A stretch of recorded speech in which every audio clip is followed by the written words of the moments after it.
What's up? Welcome to the new brand. It is no longer North Face, it is now Woman Face. We have a brand new line of coats for men who think they're women. Meet the Snow Tucket, a nice warm winter jacket with a bathing suit sewn right in so you can tuck your woman right up in there and stay warm on that trail, girl. And if you get thirsty up on those mountains, this jacket comes with a refreshing Bud Light.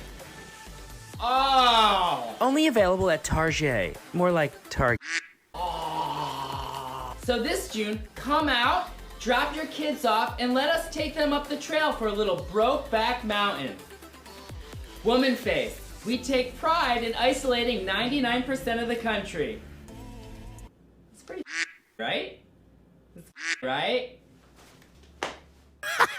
With the way things are going, you think Republicans are going to become nudists with all the clothing stores that they're boycotting. Welcome back, beautiful and amazing human beings, here to wearechange.org. And there is a lot of absolutely crazy and wild news to get into today, as of course we do have a lot of censorious topics that we're going to be navigating the plains of censorship land on, as of course we have the latest happening with Target, Ron DeSantis, the former president of the United States, some shocking developments regarding Ukraine, and some more political prosecution happening inside of the United States. Surprise, surprise. We're going to be talking about that, plus a lot more, all here on this independent media organization. And if you like the shirt that I'm wearing, you could get it on thebestpoliticalshirts.com before inflation makes it impossible for you to have. And the clip that we played in the beginning of this broadcast is done by the extremely talented Tyler Fisher.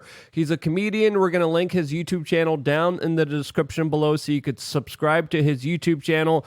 And clearly, he does really incredible, amazing work that does deserve your subscription. We definitely need more comedy. We need more humor. We need more people just willing enough to be able to laugh at the despicable agenda and propaganda against the majority of the American people out there. And he does an incredible job out there. So shouts out to him and go subscribe, as his portrayal of the woke corporations is pretty dead on, especially with the latest news just coming in today of Target losing an estimated $9 billion in market value in just 1 week after their very questionable children's clothing rollout that has a lot of people disturbed and asking, what in the world are they thinking? The North Face today said, hold my Bud Light, we're going to outdo you today, and released more new woke indoctrination commercials that somehow are supposed to be trendy and cool, buying by the ESG score. That is leaving a lot of people scratching their heads in bewilderment, asking, really?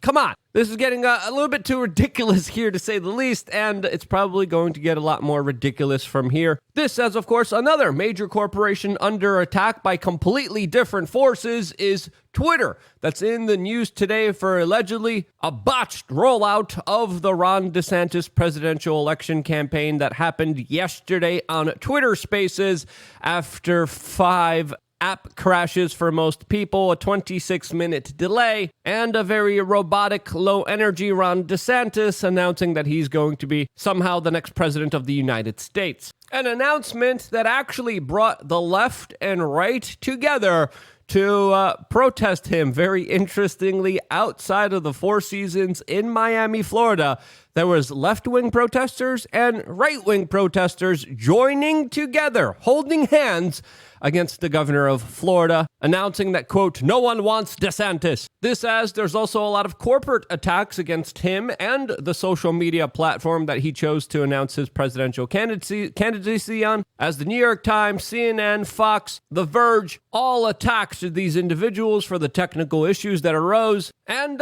we at least got some really funny memes because of it. But one of the most aggressive attack vectors here is, of course, the former president of the United States that launched a number of memes and attacks, some of them, let's be honest here, pretty hilarious, against his main chief rival in the Republican primary, releasing one video that we definitely cannot show you here. Donald Trump Jr. throughout all of this sent out a message saying hashtag disastrous, and Trump released a number of videos, one of which he actually came on and attacked the former governor on his record, specifically regarding the lockdowns, where he even went as far as to compliment the former governor of New York, Andrew Cuomo, who he said, quote, even Cuomo did better than the governor of Florida when it came to, of course, his reaction to the national health emergency in the United States. A statement that, let's be honest here, is a little bit ridiculous to say the least. Now, I think it's definitely fair to criticize the former governor of Florida on his low energy performance throughout the night. He did say a couple interesting things, specifically coming out in support of things like Bitcoin. This, as of course, there is still a lot of looming questions surrounding his foreign policy,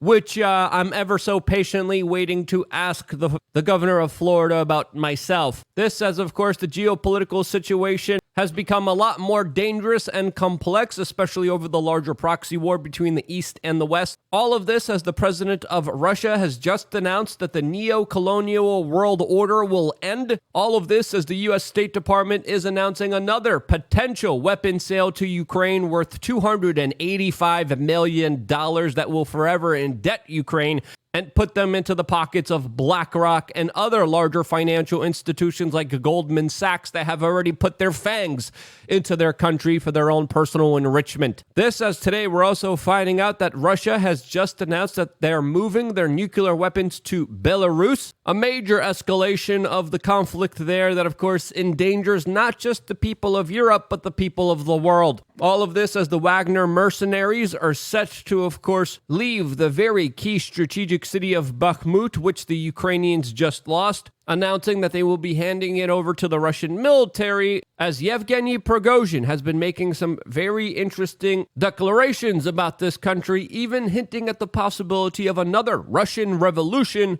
As he says, there's an estimated 20,000 fighters that were lost in Bakhmut, a horrendous meat grinder conflict that has caused significant life loss on both sides, as this conflict is prolonged, escalated, and becoming more and more dangerous by the day. Yevgeny Prigozhin, by the way, is also on Zelensky's hit list. This as the Ukrainian government has also been committing assassinations on many journalists, spokesperson, and representatives of the Russian side here. All of this as this conflict is becoming more and more unpredictable to call and dangerous for everyone involved. And if you remember from the very beginning, a lot of mainstream media organizations were telling you it's going to be over within days. We told you, no, it's going to be prolonged, maybe even indefinitely. All of this as the situation on the world becomes more dangerous. And this is why I set up LukeUnfiltered.com, a nice place for smart, intelligent human beings to come together, talk, have conversations, and prepare for whatever is coming your way. This is my main way of finally being able to say everything I want to say. I can only do it on my own website, on my own platform, and with you guys signing up for less than 50 cents a day to become a member of LukeUnfiltered.com. I truly have been investing a lot of time, a lot of effort into this particular private members area that, compared to all the other members area, blows them out of the water, as of course we do extraordinary things like meetups, AMAs, and also contest giveaways like the one we're doing right now on FloridaManTrip.com, which you could participate in if you are a member of LukeUnfiltered.com. This is a way for me to give back to one individual member.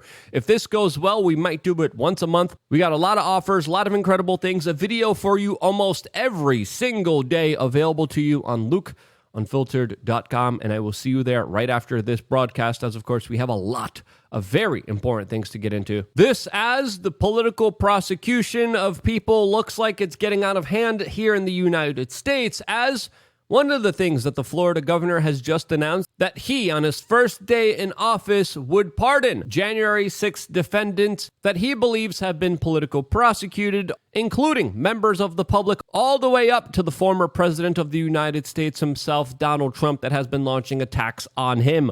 All of this as today we're finding out that the guy who put his feet up on the desk of Nancy Pelosi has cost him 4.5 years of his life in prison for this simple act of reclining comfort in a chair. Yes, you heard that correctly. The man who famously put his feet up on the desk of Nancy Pelosi has just just received a sentence of 4.5 years in jail for this act, as federal prosecutors were asking for 7 years in jail for his actions for this retired firefighter, as he also committed the horrible crime of taking an envelope, which he later displayed on camera outside of the Capitol. Oh yeah, he also committed a very horrible action of leaving a nasty note for Pelosi that said, "Nancy, Big O was here," that ended with an expletive. This as Stewart Rhodes, the founder of the Oath Keeper, was also just sentenced to 18 years in jail for his actions surrounding January 6th, the biggest prison sentence so far that will probably leave Stewart Rhodes in jail for the rest of his life. This, as he has just been charged with new trumped-up charges of seditious conspiracy, allegedly for a plot to keep Donald Trump in power, which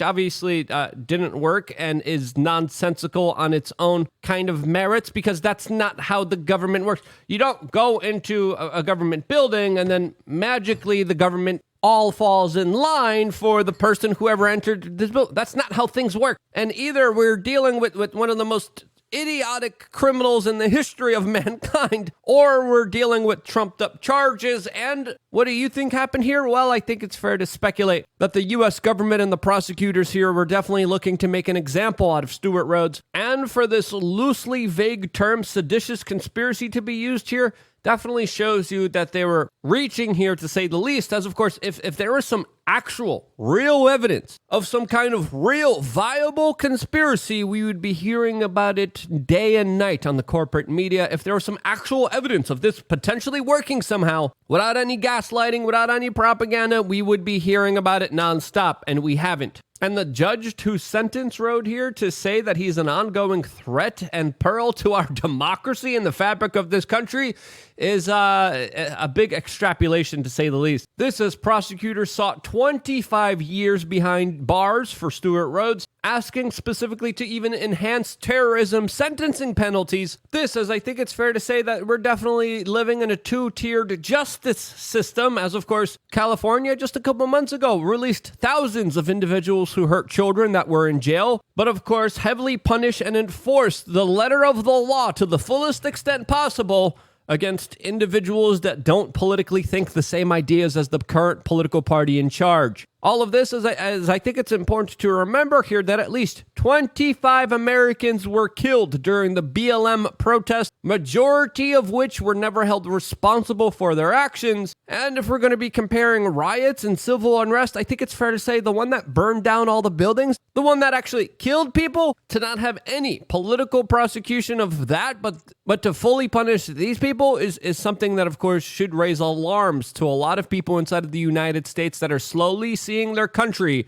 turn into another banana republic-like state that is becoming more and more dangerous for individuals that are politically inclined and are daring to speak the truth against the current regime that heavily is punishing individuals for whatever they can for not having the same ideological basis as they do. Truly, you see this stuff in third world countries, in dictatorships, and to see it happen here in the United States is a sign of very dangerous things to come. And sadly, I don't see a lot of this de-escalating. I see it escalating, especially in the upcoming presidential election, which, as I described in yesterday's LukeUnfiltered.com video, I believe might not even happen. I had a friend bringing this idea up to me. I've been kind of thinking about it, and I think there's a very big possibility that things will become so tumultuous, so crazy in the United States, that probably we won't even have a presidential election with the way that things are going here. Going obviously in the wrong direction, going towards escalation, going towards violence. And as a country, I just wish we would stop with this nonsense, stop with this divisiveness, stop with this polarization, realize how lucky and blessed we are, and learn to live together. Will that happen? I want it to, but it probably won't. What do you think is going to happen? Let me know down in the comment section below. I wouldn't be here if it wasn't for you guys actively watching and sharing this video, and that's why I love you guys. Stay tuned for more here on wearechange.org. One more video specifically for members, going deep down the rabbit hole on LukeUnfiltered.com. See you there right after this broadcast.